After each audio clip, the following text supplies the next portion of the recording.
As I told you on 9/11, I suddenly realized it was my task to make difficult books readable, which is what I've done on the back table. I sometimes describe myself as a man who reads big, thick, old books and writes modern, small books that anyone can understand. And actually, I rather enjoy it. I don't surf the web. People are disappointed when they run into me sometime and some other counter-jihadist, they go, "Have you seen my website?" No. I don't even go to my own website. I have very little interest in the web except for Craigslist and Yahoo headlines and Drudge. That's it. So I like reading big, thick, old books. I really do. But I thought when I got my books written, in which the Quran was easy to understand, here's Muhammad, easy to understand, all these books on Sharia and everything were easy to understand, I thought, we win. No, we don't even have game.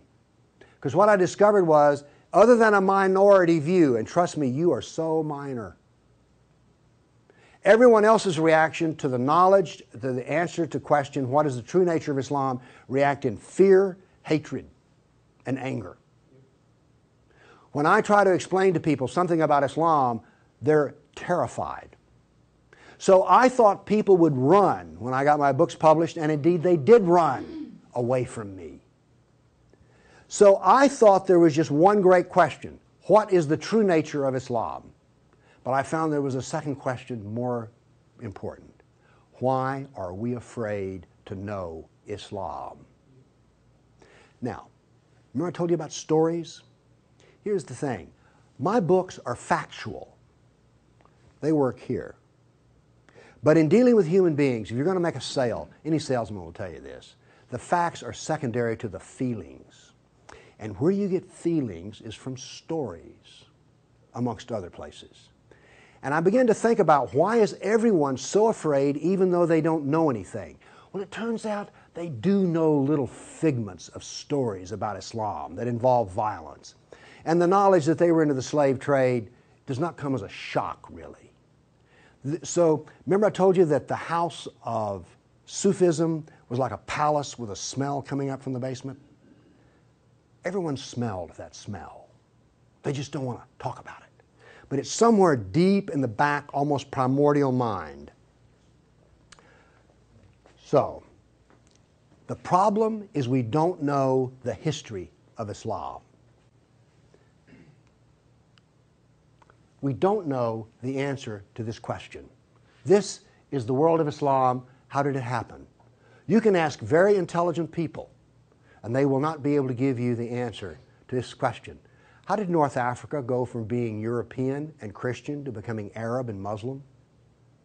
How did that happen? And is that an important question? How did the Middle East go from being Christian to Muslim? And is that an important question? I think it's an overwhelmingly important question. All right. Now, to understand how that Islamic world came about, we're going to have to go about and see how Islam entered our world. Now, to do that, Islam entered the world of the Byzantine Empire. We know that in the Sirah, Muhammad's life, his last days were spent killing Christians and subjugating them. After he died, that process continued. So, let's describe the world that Islam invaded. Now, we're told that the Roman Empire collapsed when the German barbarians invaded Rome. You all heard that story?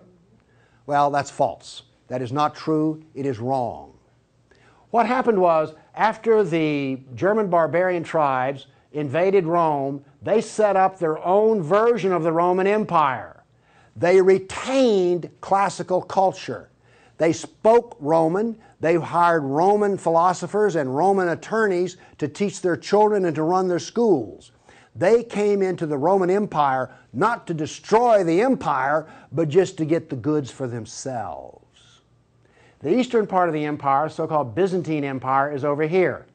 Now, this is after the German invasion. The important point is this: there was still a classical empire. It's not collapsed. Then, after the fall of Rome, the Byzantines gradually exerted their political influence till now this was the new form of the Roman Empire. This is the Byzantine Empire, and it is about to be invaded. This is the classical world that Islam invaded. Notice that the classical world is still up and running.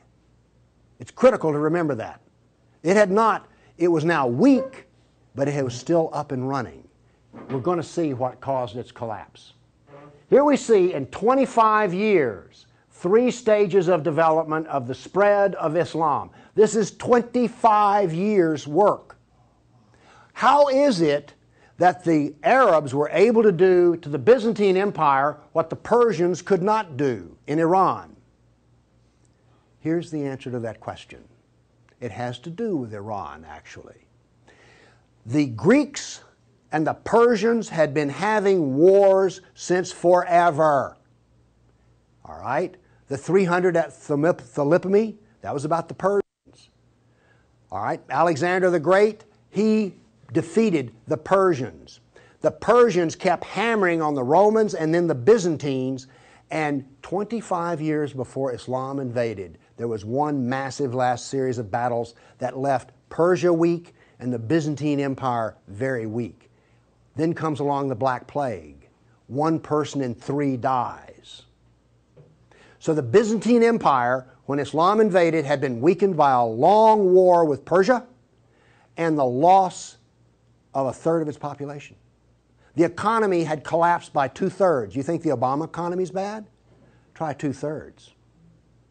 So we had an empire that was weak, invaded by people with a mission. Now what's important here is these 3 different shades of green represent the different caliphs.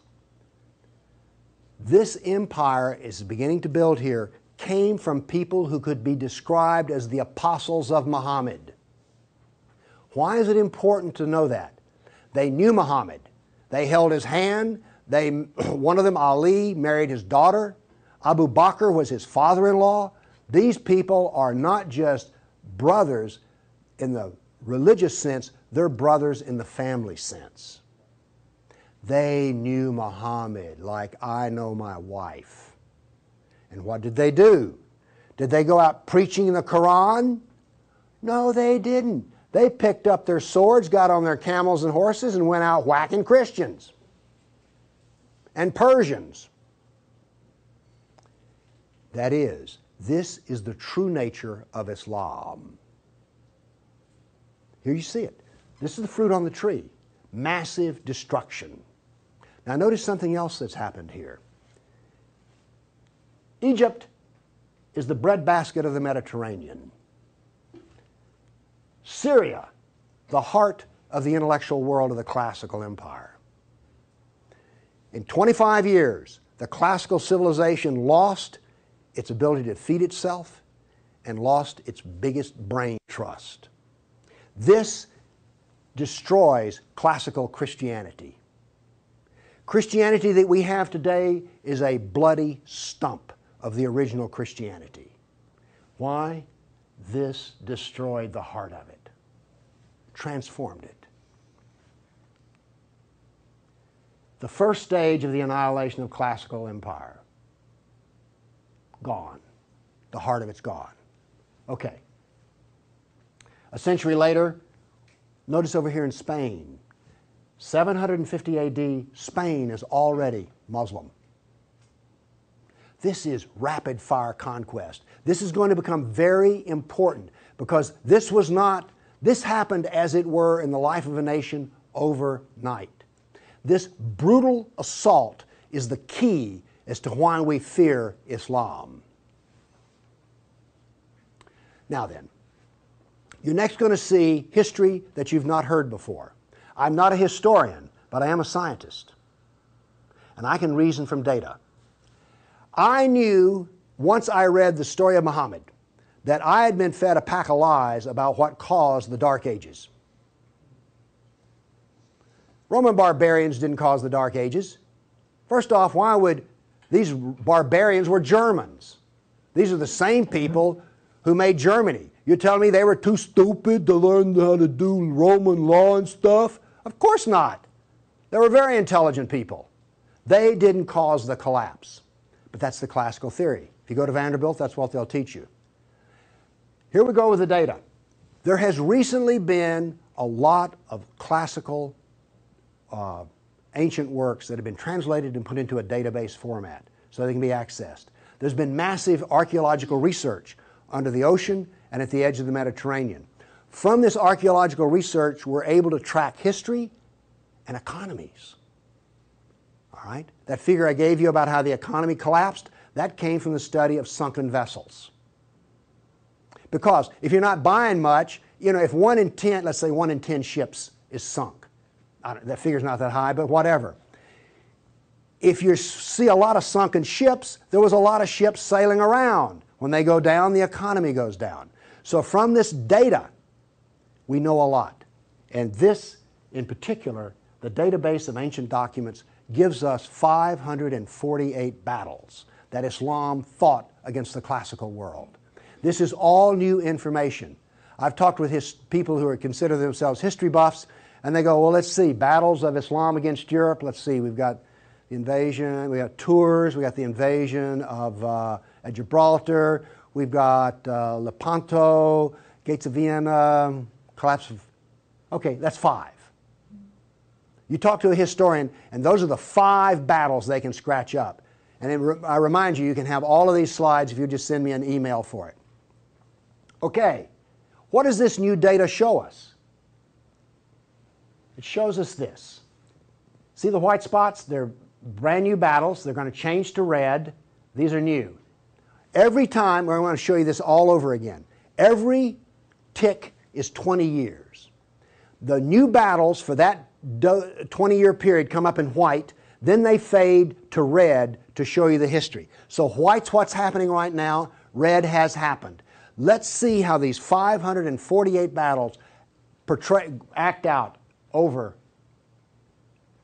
We're going to watch, in 70 seconds, we're going to watch 1,200 years of conquest. Look how fast this is happening. Bam! Here comes... You didn't know France was hammered that hard, did you? You heard of Tours. Watch what's happening in Spain and the islands. Now, many of these raids or battles, if they're at the coastline, are slave raids. The slaving that took place in here was extensive and went on and on.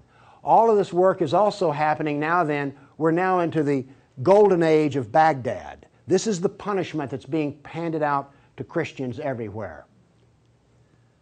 In Spain, after one battle, there were knights' heads were cut off and they made a pile so high that a man on horseback couldn't see over them.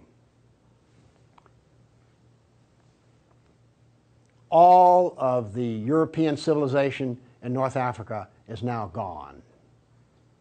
I have a question. Have you read the 13th Tribe? No. Okay. Now, pretty soon, and by the way, there will be a period of time, and you can see the clock running up here, there will be a brief blip of 5 battles that occur in North Africa, the Barbary Pirate Wars. We're on there. Okay? Now then, Byzantium has fallen. Now then, Eastern Europe is being hammered. Notice that it is relentless. It doesn't stop. This is the history that you're never told about. This is the history that explains how all of this came about. Now then, they're getting slower because Islam is becoming weaker.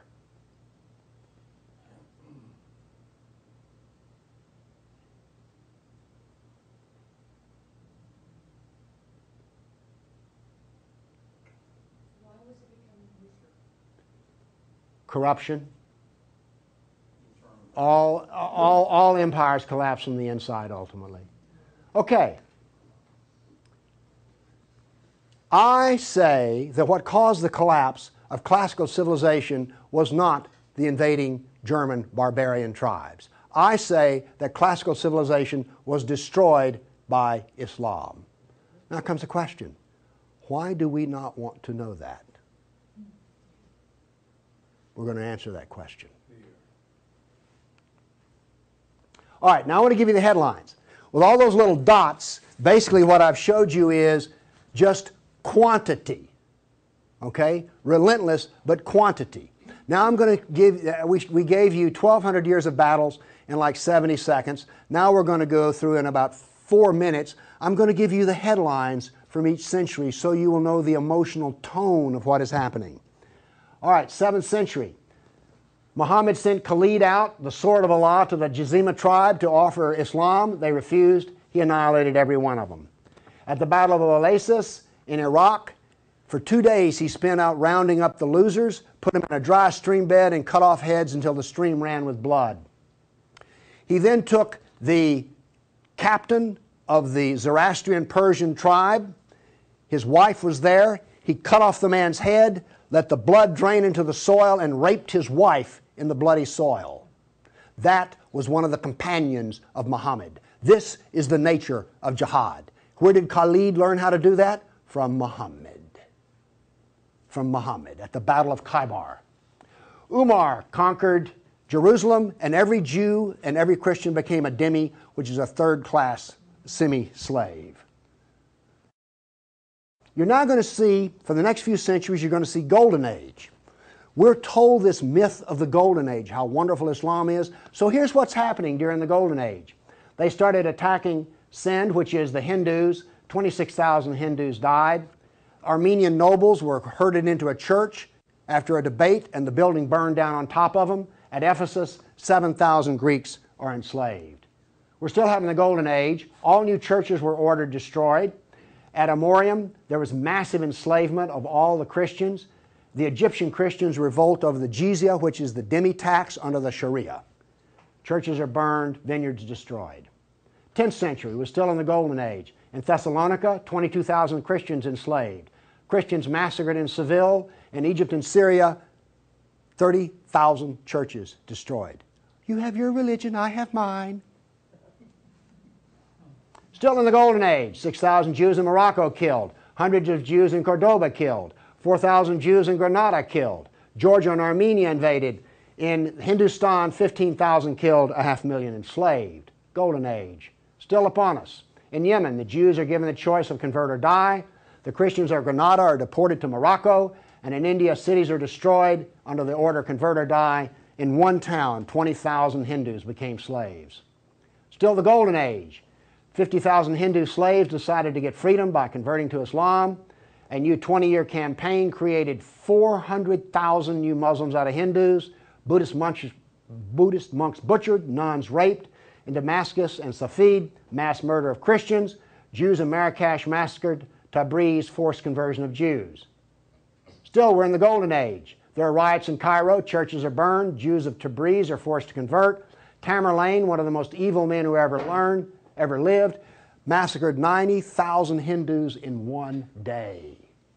30,000 in another battle, massacred in cold blood. Another Muslim leader takes 180,000 Hindu slaves. Oops, we're out of the Golden Age. See if you notice any change in tenor. Tamerlane destroys 700 villages in India. Now then comes He then turned to Iraq and annihilated the Nestorian and Jacobite Christians. The Nestorian Christians, half of the Silk Route in China was Nestorian Christian. The Nestorian Christians had emissaries and missionaries in the court of China. Afghanistan was partly Christian. All right? Gone. This is part of the destruction of the church that no one knows about. 700 years of attack, they finally destroy Constantinople. 16th century, the son of Tamerlane destroys temples, forced conversions. Two of his generals built 2 towers of human heads. Once again, you couldn't see over them. And then noble women, Hindu women, started the practice of sati, which was mass suicide in order not to be sex slaves inside of the Sultan's harem. 17th century, Jews of Yemen and Persia forced to convert, forced conversions of Greeks. The Zoroastrians are persecuted in Persia, and over 500,000 killed Hindus. 18th century, more Zoroastrian persecution, Jews of Jeddah expelled, Jews of Morocco massacred, Hindu persecution continues. 19th century, more forced conversion of Jews, Jews of Baghdad massacred. Oops, 250,000 Armenian Christians slaughtered in Turkey. Now then, in Persia, the Zoroastrians are completely annihilated. 20th century, over 1 million Armenian Christians killed. 1 million.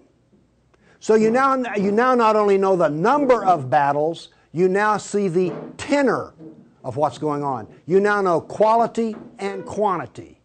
Do you get the drift on how bad this was? Now then, the establishment doctrine is that we've already told you classical collapse had nothing to do with Islam, and indeed Islam was a source of good, because the hillbilly Europeans lost their classical learning and the shrewd, smart Arab Muslims preserved all the knowledge in the Golden Age. This is what is taught in our schools. I maintain that it was annihilated by Islam. Okay, we've been talking about land here. I now want to talk about water, because classical civilization was based upon the Mediterranean Sea. Egypt was part of the Mediterranean world. It was not part of the African world, okay? Because to go from Alexandria, Egypt to Nigeria was a lifetime. But you could get on a ship and be there in 10 days. Does this make sense? It was cheap transportation. You could haul a ton of grain from Egypt to Rome as much as it cost 75 miles by ox cart. This is important. I'm going to be driving back on the interstate after I finish talking here. I do not expect to be attacked or shot at on the way. I presume that the interstate is safe travel. It used to be that way under the Roman peace. That ended. The importance of naval work, as many as 500 boats could be in the harbor of Constantinople. The collapse of the freedom of sea. Let me show you something. Now we know this from history, the data. Rome used to communicate with France by boat. After Islam, they went overland through the Alps. Why did they do that? There was no longer freedom of the sea. Here's interesting. The Black Plague was a known problem in the Mediterranean. It used to take 4 months to get from here to Constantinople because there was sea trade back and forth. Well, that was eliminated. So now then, when there was an outbreak of the Black Plague, it went from harbor to harbor, all around here, and it took 4 years to get to here. Do you see the point I'm making? There was that little freedom of trade. As a merchant striking out to do business, you could wind up with your ship gone, your goods gone, and you're in chains, enslaved. By the way, this cuts down a lot on commerce. A brag. The Christians couldn't float a plank on the inland sea. What did this do? It isolated Europe and impoverished Europe. So, you know the business of the Barbary pirates? You know the business of the Somali pirates? Same. It is Sunnah. It is Sunnah, the way of Muhammad. There's a famous hadith which is repeated endlessly, in which Muhammad awakes in a dream and he sees his jihadists sailing the inland sea. Islam always practices, where possible, economic warfare. Muhammad attacked caravans. What was attacked in New York? Ooh, Trade Center. This, economic warfare. I am an admirer of Islamic civilizational war methods. They're superior to everyone else's thinking in war. They use everything for war. Everything, including the womb. This was an economic jihad. There were 3, you've heard of the Dark Ages? Well, there were 3 Dark Ages. One in Europe, one in Turkey, one in North Africa. You weren't told that, were you? Wonder why. Here we see some ruins. What's the importance of these ruins? Well, they're up and standing. What happened to all the ruins in Rome? Well, the people who were still living there used them as quarries. They harvested them. The Colosseum remained simply because it was so big. What does this tell us here? If all this stone is still stacked up, there were no people. The invasion of North Africa was so brutal and so fast that it actually left in the harbor a layer of silt. Here's how that happened. North Africa used to be farmland, irrigated farmland. The Romans, clever men that they were, put along the roads in North Africa olive trees for shade and for keeping the road fixed for free. Because what would happen is you would bid on buying a lease on a stretch of Roman road in North Africa. You maintain the olive trees and the road, and you got to keep the olives. So the Romans got money from selling the lease, and then they got the road fixed for free, and somebody has a business making money. Is this clever or what? That all ended because the invading Arabs were not farmers, they were herdsmen. The people there were Christian, and so therefore, when the average Arab family would own 50 goats. They put their goats out into the fields of Christians, and the Christians as dhimmis had no right to protest. Between death and the erosion of the crops, this produced a layer of silt in the harbors. So that's how brutal, hard, and fast came about this collapse of economy in North Africa. What was left for a European economy? Furs, lumber, swords, and slaves. We're now really getting to one of the points where we don't want to know this history. Anybody here all real proud about how some of your ancestors were taken off a coast in Italy and then put into a harem in North Africa? And now you have children from that who are distant relations? You see, you may have distant relations in the Arab world you don't know about because 1 million Christians were sold into slavery. And by the way, the Venetians helped to do that. And another embarrassing piece of news is this. The Jews were very big in the trans-Mediterranean slave trade. Nobody comes out of this looking good. No one looks good. Are you also beginning to see, like, I don't think I want to know any more about this history at all? Okay? Are you catching on here? All right. Now, the other thing we're told that's so bad about Christianity and so pitiful about those poor Muslims are the Crusades.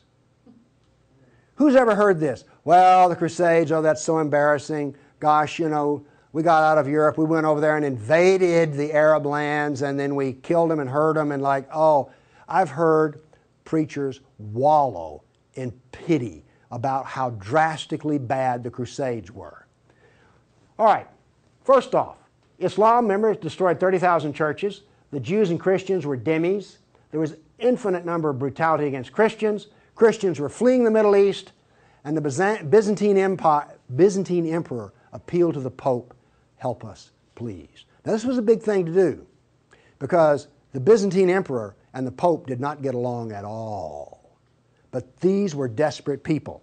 And what did the Pope look out and see? This is the world that he saw in 1100, the time of the First Crusade. Well, let's see, this much of Spain is Muslim, and we're getting our behind kicked on a regular basis.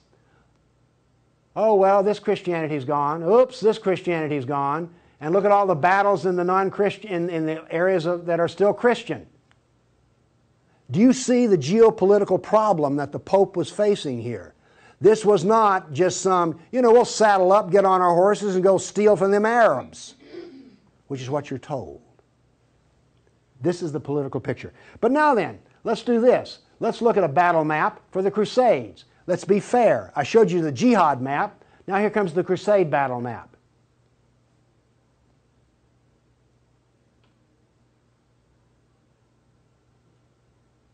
We're almost done. That's it. Now we're told that the Crusades are the moral equivalent of jihad. And therefore we need to be ashamed and whine and cry. All right. The Crusades were defensive, lasted 300 years, and the last one was over 800 years ago. All the jihad was offensive, lasted 1,400 years, and it's happening right now. In all probability, some Christian is being slaughtered in Nigeria today. Now, Is this moral equivalence?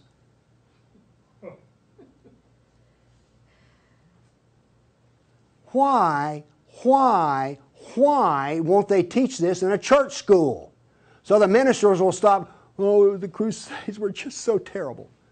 No, the Crusades were one of the few times the church put steel in its spine. And then we apologize for it.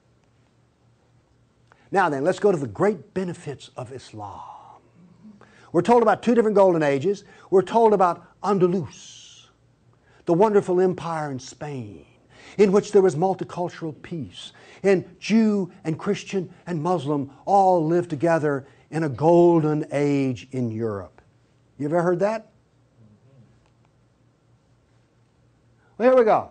This is the battle map of the golden age in Andalus.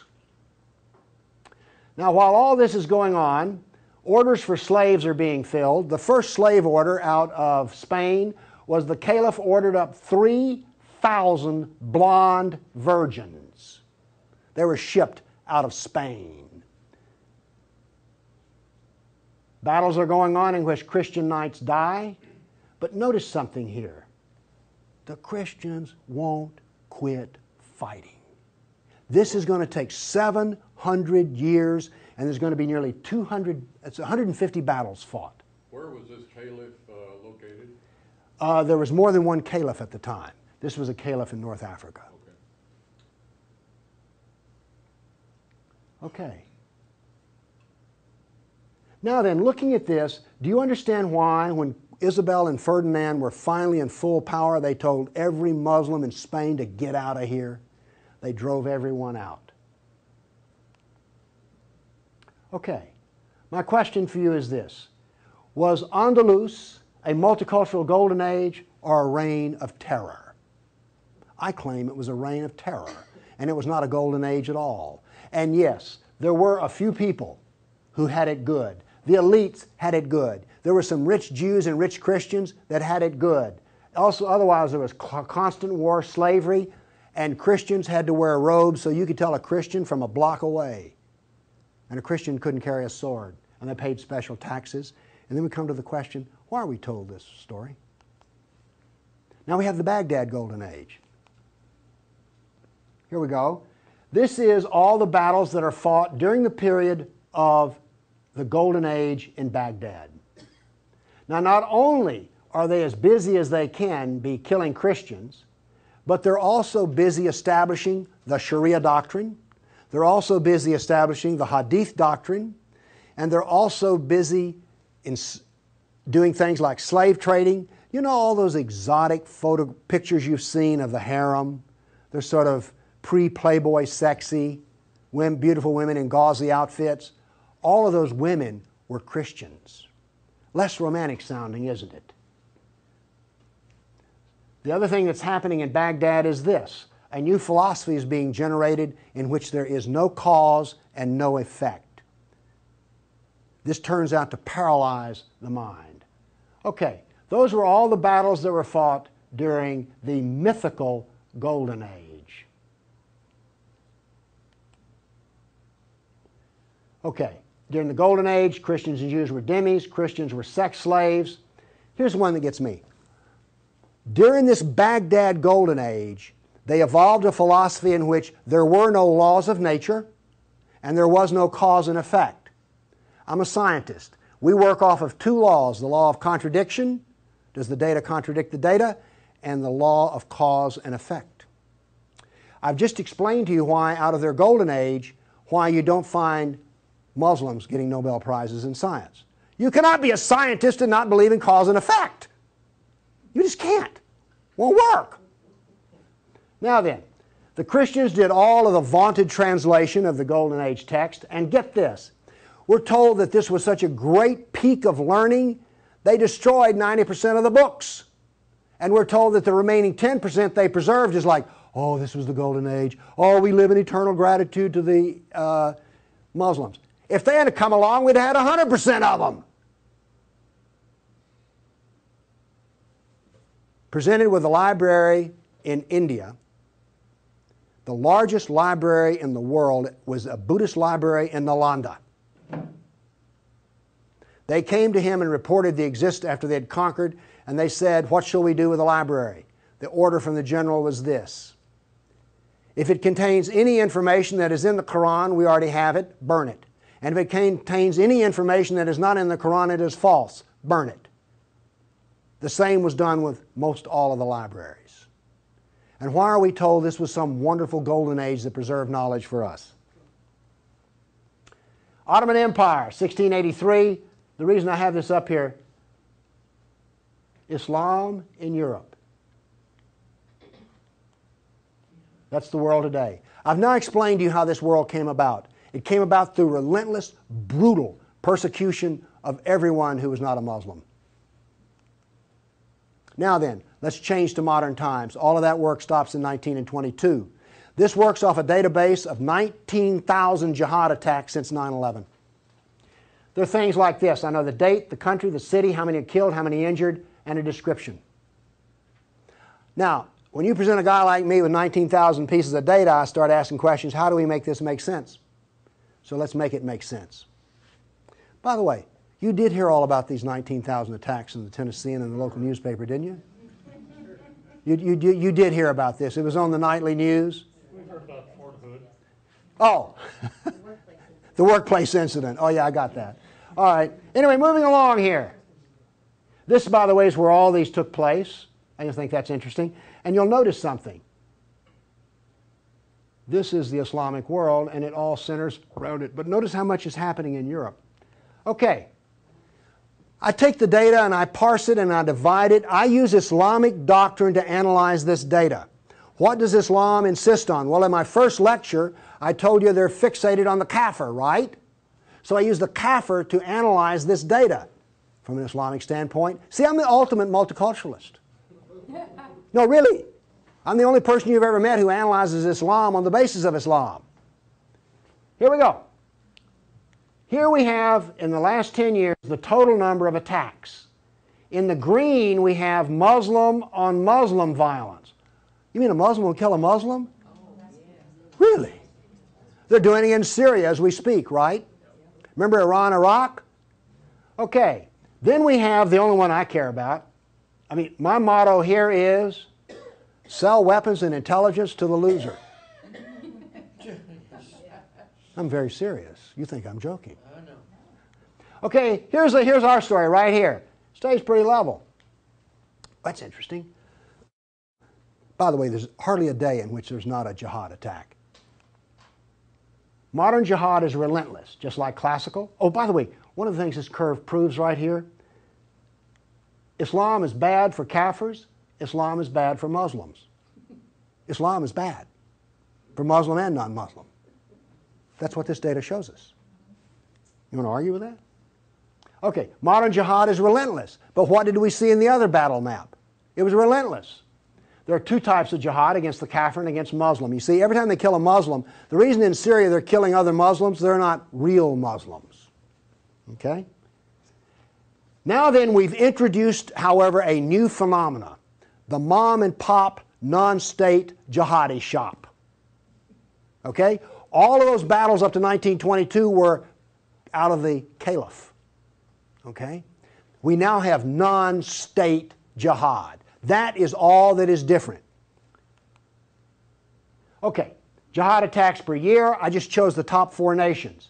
But this doesn't really give us what we want because Israel's teeny weeny and India's great big, so let's do this on per capita.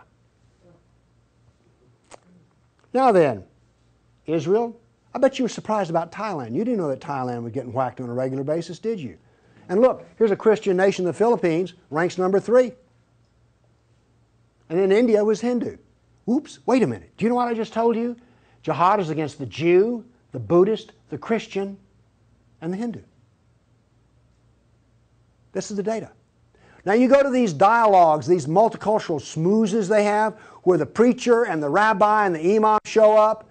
The preacher and the rabbi show up to tie, the Muslim shows up to win. And then what does the Muslim tell them? Oh, the Christians and the Jews, they're people of the book. Oh, we're brothers in the religion of Abraham with the Christian and the Jew. You know, we're practically the same. We're brothers in Abraham. How's that stuff work out? Well, here's one of your people of the book.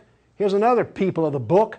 Turns out they'll kill a Jew, a Buddhist, a Christian, or a Hindu just as fast as they will another. So much for being brothers in the religion of Abraham. The data does not support the theory. Therefore, the theory is wrong. There is no brotherhood of Abraham except in the minds of people who occupy pulpits.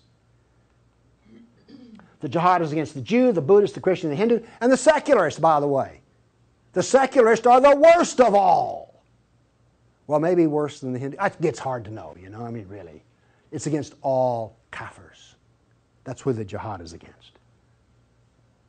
The religion of peace. Here we go. 548 battles, 19,000 jihad attacks. In 12 decades, in 1,400 years that are jihad-free. Therefore, Islam is 91% violence and 9% peace. So George Bush was 9% right when he declared religion of peace. Constant violence is why? There's a doctrine. The doctrine of jihad is found in the Sirah, the Quran, and the Hadith. We've already been over this. They don't like kafirs. We have a whole doctrine of jihad within the text. Islam was only successful through jihad. Therefore, we have a doctrine which produces jihad, and it produces this effect of the collapse of civilizations. Here you go. Tears of jihad.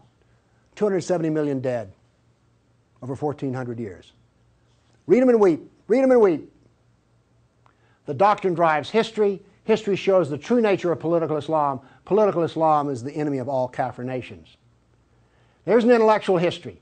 In 1,400 years, I've read a lot of old documents. They never talk about the Muslim. They talk about the Arab, the Turk, the Moor, Al-Qaeda, Asian, and it's always been by specialists. And today, all the established specialists are apologists for Islam. Why was the Quran code not cracked recently? How come we don't teach Muhammad? And why is the Golden Age propaganda taught? Why do we remain ignorant and keep suffering? I maintain there's a reason for this. I maintain that this constant brutality over the centuries has produced in the Western mind the equivalent of the abused dog, the beaten wife, and the raped child. We do not think correctly. Everybody's seen the beaten dog that when you approach it, that is the Western mind. We deny the attacks. How much jihad is ever reported? The churches will not even admit that a Christian suffers anywhere. Fear. Muhammad used fear. Any public critic of Islam has a certain fear element there. Guilt. Oh, we haven't treated Islam right. If we treated him better, everything would be good. We don't teach the history. We humiliated. Who here is going to go home and brag about how your ancestors were slaves, how your history was annihilated, and that all we teach is the lie of the Golden Age? Have you not noticed since 9/11 how bitter and angry politics has gotten? The reason is we're not allowed to get angry at the enemy, so we get cranky with each other. We're powerless. Anybody want to debate about this? The abuser. Muslims will not admit they sold a single slave or ever killed a person. They're arrogant and self-confident. Islam is perfect. Word Islam means submit. They expect submission out of us, and they get it. Islam is the victim. After 9/11, I heard this. The real victims of 9/11 were the Muslims. You've heard that anywhere? After 1,400 years of jihad, brutality, enslavement, theft, deception, rape, annihilation, and insults, the Kafir mind has become identical to that of an abused victim. Our only solution is to face our history and welcome it and embrace it. This is exactly the way we will heal our nation, is the way we heal a person who's been brutalized. You have to go back to the original event. And this is why we are afraid. Thank you.